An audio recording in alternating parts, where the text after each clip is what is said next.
So last night, I did not want to watch the election because I voted for Trump. I like him, I have a job, it made sense to me. But I wanted to do something else, I wanted to get away from all the election stuff, so I thought I'd play a video game, because I haven't done that in a while, because I've been really working a lot. So I was going through my game collection, I was like, hey, Resident Evil 5, I haven't played that one in a long time. Anybody here play Resident Evil, seen the movies? For those of you who might have skipped the 5th one, this time, so eventually it's a zombie virus, makes people go crazy, they try and eat you. In this game, it goes to Africa, and it mutates to where people, like, they have tools, they come at you, they hitting at you, and their lips actually expand, and little tentacles come out and they grab at you. So in the game, you play as a Special Forces counter-terrorist guy, you go to Africa, and you try and contain the virus. But really what you're doing is you're a white guy, a white cop, that goes to Africa and tries and kills as many big-lipped Negroes as you can get. That's literally all you do in the entire game. That was actually written on the back of the game. They thought that'd be offensive. Apparently, originally, they were going to call the game Ferguson Attacks, but then last year, that kind of went out of style.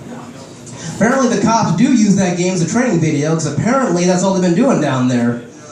But after I played that game for a bit, I thought, hey, let me watch a movie. Let me not play these horribly violent and socially accurate games. Let me watch a good horror film. So I put it in Insidious.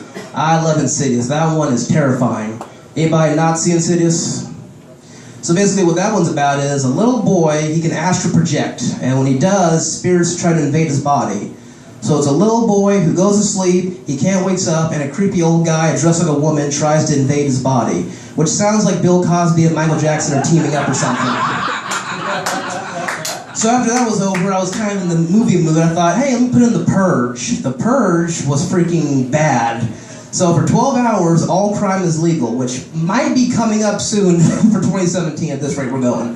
But that one wasn't that good, because I thought about it, it's like, if this happens, this could actually happen, because, gentlemen, who here does not have at least 3 or 4 girls, if she saw you, she'd probably stab you in the dick. And you know no court would probably convict her. Like, I have at least 4 girls right now, if they saw me, they'd gouge my eyeballs out, and the judge would be like, well, I met the guy once, case dismissed.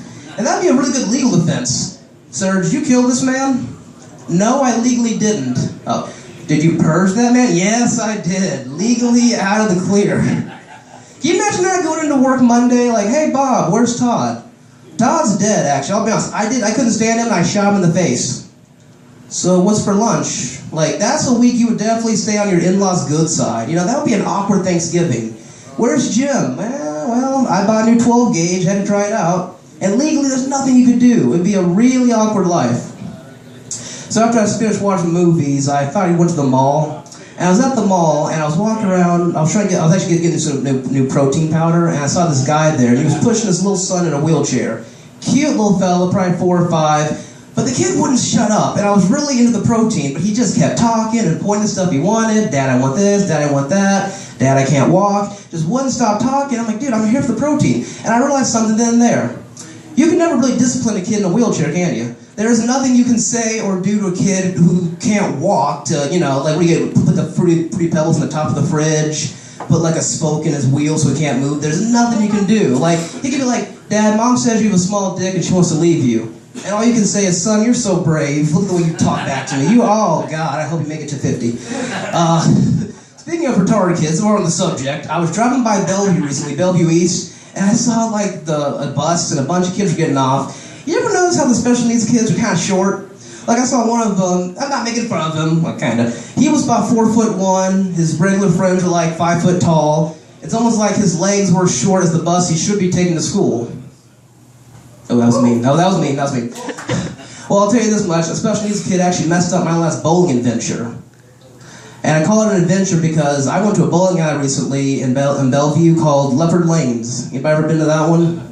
That is the widest place I've ever been to in my life. I have seen more black people at Klan rallies than at that bowling alley. It is all white guys having the times of their life. So there was one white guy in his friggin' trucker outfit, and he was rolling strikes. He was so happy. Every time he got a strike, he was, yeehaw, a free round of Budweiser and insights for everybody at my table. He was having the time of his life. And every time he missed one, which wasn't often, one time he missed one, he's like, oh, thanks, Obama. Like somehow socialism made him miss. Well, one time he missed one, he looked at his wife and just, I was like, what are you going to smack her for every pin you miss? That's not a very healthy way to play.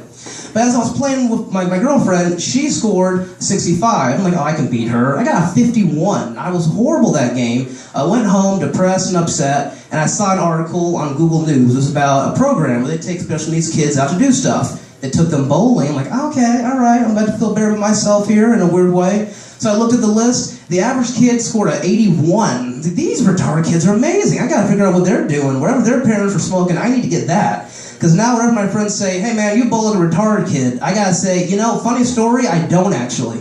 All right, I'm out of time. Thanks for listening, everybody.